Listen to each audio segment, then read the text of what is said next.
The protocol described here allows us to investigate the function of a chemokine on the behavior of macrophage in vivo. Most of the existing experimental models of cell chemotaxis are based on in vitro cell experiments, but the in vitro experiments sometimes are too simple to model the complex environment in vivo. Also, they may not represent the chemo attraction ability in vivo. These methods utilize the specific advantages of zebrafish for direct cell behavior observation, which is difficult for mice.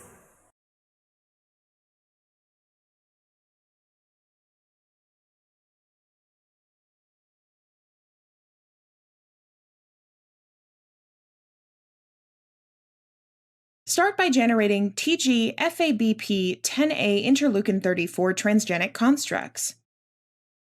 Inject the FABP10A interleukin-34 constructs into one-cell stage TG-MPEG1 GFP transgenic and wild-type fish embryos, together with the transposase mRNA. Raise and collect the embryos according to manuscript instructions. Then, fix them with 4% paraformaldehyde overnight at 4 degrees Celsius or for 2 hours at room temperature. After fixation, wash the embryos with PBST 3 times for 5 minutes per wash.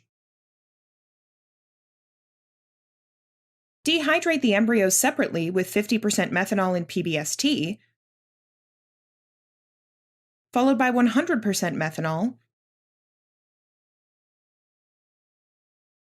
then change to fresh 100% methanol.